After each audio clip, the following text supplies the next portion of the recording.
I forgot to turn off my Switch, and it is hot. Fuck.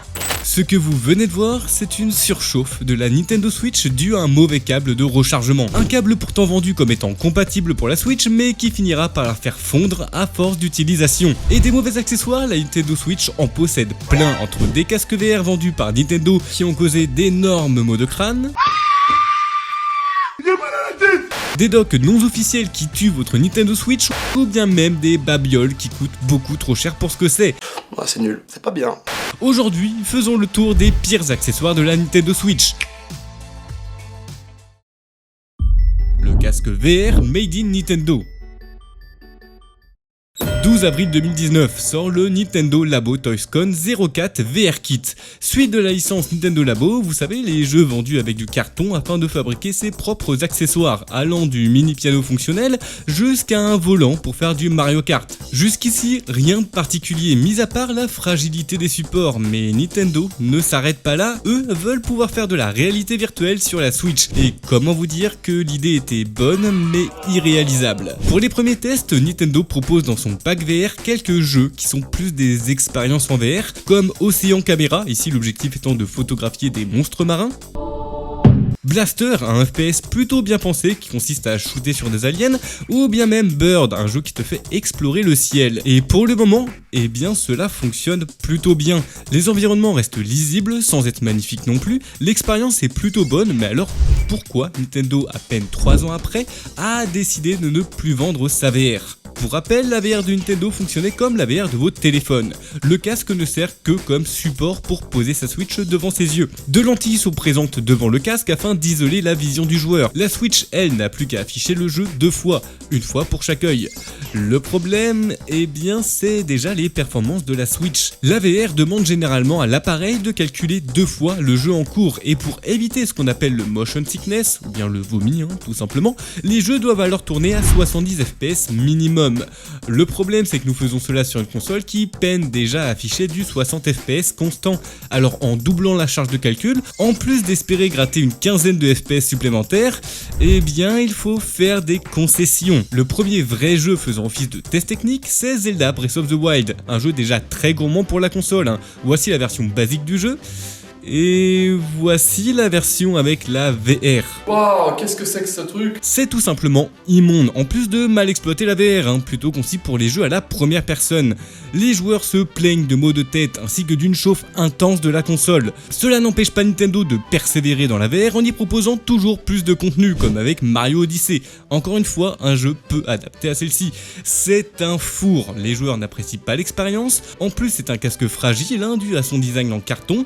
Eh bien la VR se retrouve boudée et les retours sont vraiment très mauvais. Le dernier jeu en date avec cette fonctionnalité est Captain Toad, un jeu sorti en 2019. Depuis, eh bien, plus de nouvelles de cette feature, qui n'apparaît même pas dans Zelda Tears of the Kingdom. Cela n'empêche pas des constructeurs tiers de continuer à commercialiser des casques VR pour la Switch, d'une plus grande qualité et à des prix différents. Il arrive que les constructeurs non officiels fassent du meilleur travail que Nintendo, mais gardez en tête que cela est très rare, notamment avec des constructeurs qui ne voient que l'opportunité d'arnaquer les joueurs. Les accessoires dangereux des Joy-Con non officiels. Nous en avons tous eu, notamment à l'époque de la Wii, les fameux accessoires pour les manettes, afin de les rendre plus réalistes, à mettre entre guillemets bien entendu. Les fameux zappers pour les jeux de tir, les fameuses raquettes de tennis pour Wii Sport, ou bien même des clubs de golf. Et cette tradition s'est perpétuée pour les Joy-Con de la Nintendo Switch. Malheureusement ici, le marché a quelque peu dérapé, en y incluant aussi des vendeurs tiers. Je vous présente l'épée non officielle pour Switch Sport. Ici c'est plus un poignard un peu chelou, il y a aussi les fameuses raquettes qui semblent super fragile, en plus d'être potentiellement dangereuse pour ta télé. Y a rien qu'à voir le spot publicitaire, on dirait vraiment qu'il est à 2 doigts d'un drame là. J'aime pas trop beaucoup ça. Ou encore des accessoires vraiment dangereux pour la personne, comme ce point américain. Alors c'est bête, mais même en plastique, ceci reste quand même ultra dangereux. Il suffit de regarder les ventes de certains points américains sur internet pour se rendre compte que certains sont en PVC et ont l'air de faire vraiment mal. Chris V, un youtubeur américain, a décidé de créer un point américain en plastique et voici les dégâts qu'il réussit à faire. Je rappelle qu'en France, cette arme est de catégorie D, soit une arme qui ne peut pas être achetée par des mineurs et qui ne doit jamais quitter ton domicile au risque d'une peine pouvant aller jusqu'à 1 an d'emprisonnement. Les cas que je vous ai présentés sont bien évidemment vendus par tout ce qui est vendeur non officiel sur le site Temu, donc sans forcément trop de contrôle et sans l'aval de Nintendo. Ces sites regorgent d'accessoires chelous en tout genre comme ceci, une mini Master Sword, alors plutôt sympa, mais c'est le titre qui m'a fait un peu tiquer, épée délicate pour les sans-abri, Shambara. Bon alors évidemment c'est une erreur de traduction, je sais, mais quand même c'est un peu abusé. Mais ces sites restent vraiment avantageux pour les familles qui ne veulent pas mettre trop d'argent ou qui ne peuvent pas mettre trop d'argent dans les accessoires de la Nintendo Switch. Surtout que Nintendo est connu pour avoir des prix d'accessoires super chers et sont prêts à tout pour pousser les joueurs et les joueuses à mettre la main au portefeuille. L'accessoire le plus cher de la Nintendo Switch. Les accessoires made in Nintendo ont toujours coûté super cher. Comptez 80€ pour une paire de Joy-Con neuve ou bien même le simple support pour mettre tes Joy-Con en mode manette là pour 25€. Mais c'est rien comparé à la Pokéball Plus, 199€. Voici le prix à payer pour avoir cette manette un peu étrange. Car oui, ceci est avant toute chose une manette conçue pour le jeu Pokémon Let's Go Pikachu et Let's Go Evoli. Elle possède un joystick en son centre ainsi que 2 boutons, mais sert avant tout au motion gaming pour capturer des Pokémon. Celle-ci possède aussi un jeu de lumière et de vibrations réaliste d'après la boîte, afin de vraiment vivre les sensations d'un vrai dresseur Pokémon.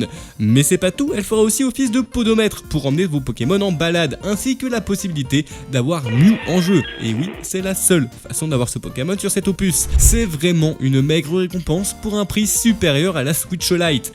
Donc pour le même prix, tu peux avoir soit une console avec un jeu, soit une manette Pokéball un peu claquée. Ce n'est pas la première fois que Nintendo nous fait le coup. Rappelez-vous à la sortie de Pokémon Earth Gold sur DS. Le jeu était vendu avec une mini Pokéball dans laquelle tu pouvais placer tes Pokémon et ainsi les balader. Mais ça, c'était inclus dans la boîte. En aucun cas, c'était un accessoire à ajouter en plus. Nintendo sur ce coup-là, s'est gavé et je pense que cela a plutôt bien fonctionné car peu de temps après sort le Pokémon Plus, un accessoire à relier à ton téléphone afin de jouer à Pokémon Go sans avoir à sortir ton smartphone. Ah oui, et ça permet aussi de le relier au jeu Pokémon Sleep pour que Pikachu te réveille le matin. Tout ça pour 55€. Encore une fois, c'est vraiment cher pour ce que c'est, mais Nintendo est le roi dans ce domaine et les joueurs les plus fortunés pourront s'offrir tous les accessoires officiels de Nintendo, tandis que d'autres, eux, se tourneront forcément sur des vendeurs tiers beaucoup moins chers, mais malheureusement pour ces joueurs, ils prennent un risque d'avoir un produit de basse qualité, voire même de détruire leur console. Les docks non officiels, killer de Nintendo Switch. Posts on the R Nintendo Switch subreddit saying that some people were having problems with this dock. The Switch here seems to have died from a third-party dock, specifically the Nyko dock. Ces joueurs ont vu du jour au lendemain leur Switch rendu inutilisable. Tout ça est dû à deux choses, un dock non officiel ainsi qu'une mise à jour de la Switch au firmware 5.0. Je m'explique. Nintendo vend des docks sur leur site internet et celui-ci coûte 70€. Donc voilà, si tu as ton dock qui lâche, c'est 70€ que tu vas devoir dépenser. Mais ça ne plaît pas du tout aux joueurs. Et c'est pour cela que sur internet pullulent de nombreuses annonces non officielles. Ces docks sont vendus à moitié prix et avaient plutôt une bonne presse à l'époque. Certains étaient plus petits, plus pratiques à transporter et surtout beaucoup moins chers. Jusqu'ici, tout allait plutôt bien, jusqu'en mars 2018 où Nintendo met à jour son firmware pour le passer à sa 5e version, et c'est là que tout dérape. La plupart des utilisateurs de docks non officiels branchent leur console, la mettent à jour, et pouf, un black screen. Et même en retirant la Switch du dock, elle ne se rallume tout simplement plus. Enfin, elle s'allume, affiche le logo de Nintendo, mais ensuite elle affiche un écran noir. C'est ce qu'on appelle dans le milieu un brick. Laissez-moi vous résumer ce qu'il s'est passé. En gros, la Nintendo Switch est très particulière. C'est à la fois une console portable et à la fois une console de salon. Et c'est ici que tout va se jouer. Lorsque tu mets ta Switch sur un dock branché directement à ta télé, celle-ci voit ses performances augmenter. C'est d'ailleurs pour cela que Mario Kart 8 Deluxe tourne à 1080p 60 fps sur télé et en 720p 60 fps en mode portable. Cette technologie est bien connue des joueurs sur PC portable. C'est l'ajustement de performance pour maintenir sa batterie. Car car oui, sinon ta Switch ne tiendrait pas 1 heure. Pour augmenter ses performances, la Switch va alors demander au dock une plus grande énergie. Et c'est ici que tout va se jouer, car même le dock officiel de Nintendo a du mal à vraiment donner la bonne quantité d'énergie sans faire des erreurs. Erreurs qui, sur un dock non officiel, se multiplient jusqu'au jour où le dock décide de lâcher un surplus d'énergie. Et là, c'est le drame, car cela va faire griller la puce de la Nintendo Switch. En fait, cette puce, c'est elle qui envoie les informations au chargeur sur la quantité d'énergie nécessaire. Si elle grille, eh bien la Switch ne sait plus vraiment quelle énergie prendre, et donc se break. Elle décide de ne plus en consommer, ce qui fait le fameux black screen. Mais alors vous me direz, très bien, mais pourquoi le firmware 5.0 jouerait un rôle dans tout ça ? Et c'est ici que cette histoire est super complexe.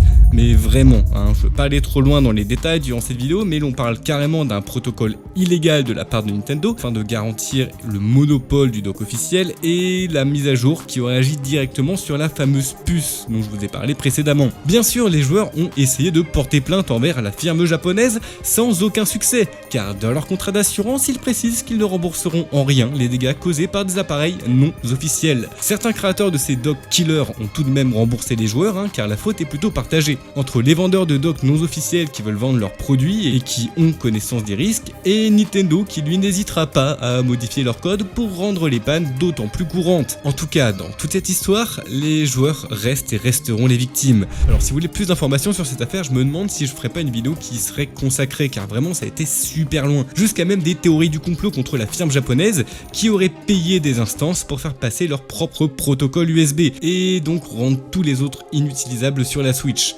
Bref, dites-le moi en commentaire. Merci d'être resté jusqu'au bout de cette vidéo, vous êtes de plus en plus nombreux sur la chaîne et je vous en remercie beaucoup. Nous travaillons d'arrache-pied avec Lachoche, monteur du Ko-fi, pour vous proposer des vidéos d'une plus grande qualité. Abonnez-vous si ce n'est pas déjà fait et nous nous retrouvons dès la semaine prochaine pour une nouvelle vidéo.